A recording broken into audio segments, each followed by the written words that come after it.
తన బాడీ లాంగ్వేజ్కి తగినట్టుగా ఒక యూత్ అపీల్ ఉన్న వాయిస్ ఉంటే బాగుంటుందని చెప్పి వాళ్ళు అనుకున్నారని. సో అందుకని అప్పుడు that's when I got to know that my voice is gonna be there in the final version also.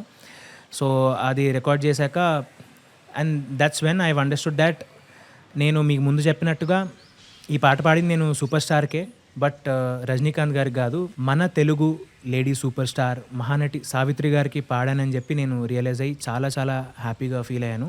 నాకు ఈ పాటలో ముఖ్యంగా ఈ లైన్స్ వచ్చినప్పుడు ఐ రియలీ ఫీల్ ఎక్సైటెడ్, నాకు అంటే గూస్ బంప్స్ మూమెంట్ లాగా అనిపిస్తుంటుంది.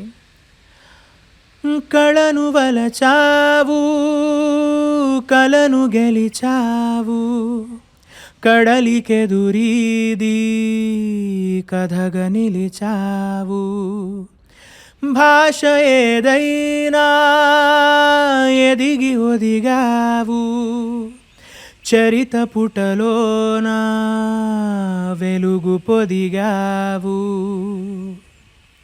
పెను శిఖరాగ్రమై గగనాలపై నిలిపావుగాడుగు, నీ ముఖ చిత్రమై నలుచెరగులా తల ఎత్తినది మన తెలుగు. మహానటి మహానటి మహానటి మహానటి. సో నాకు ఈ లైన్స్ విన్నప్పుడల్లా I feel so pumped up అనమాట. I really feel glad having sung this song. And మీరందరూ కూడా ఈ పాట ద్వారా మీరందరూ నాకు ఎంతో లవ్ అండ్ ఎఫెక్షన్ చూపించి యాక్సెప్టెన్స్ ఇచ్చినందుకు చాలా చాలా థ్యాంక్స్. మీరు యాజ్ ఆడియన్స్ నాకు ఎంతో సపోర్ట్ చేశారు ఆఫ్టర్ ది సాంగ్స్ రిలీజ్. నాకు వచ్చిన మెసేజ్ కానీ ఫీడ్బ్యాక్ కానీ it really made me feel grateful to God for giving me this opportunity. And ఈ ప్రాజెక్ట్లో పనిచేయడం ద్వారా నేను సావిత్రి గారి గురించి పర్సనల్గా ఎన్నో విషయాలు తెలుసుకోవడం జరిగింది. అంటే ఒక మనిషి సరైన అడుగులేస్తే ఎంత ఎత్తుకు ఎదగచ్చని, ఎంత స్థాయికి మనము రీచ్ అయ్యి లైఫ్లో ఎంతో సాధించవచ్చని, అండ్ అదే మనిషి కొన్నిసార్లు తెలియక కొన్ని పొరపాట్ల వల్ల ఏమేం కోల్పోతారో కూడా తన లైఫ్ నుంచి మనం అందరం నేర్చుకోవచ్చు.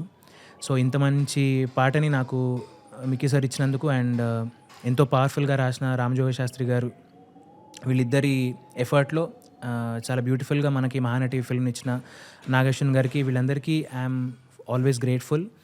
అండ్ మీరందరూ నన్ను ఈ పాటతో ఎంతో దగ్గరికి తీసుకున్నారు. సో దానికి I'm always grateful to you guys. Thank you so much. And I'll keep revisiting you guys with a lot more details about a lot of my music and my personal journey.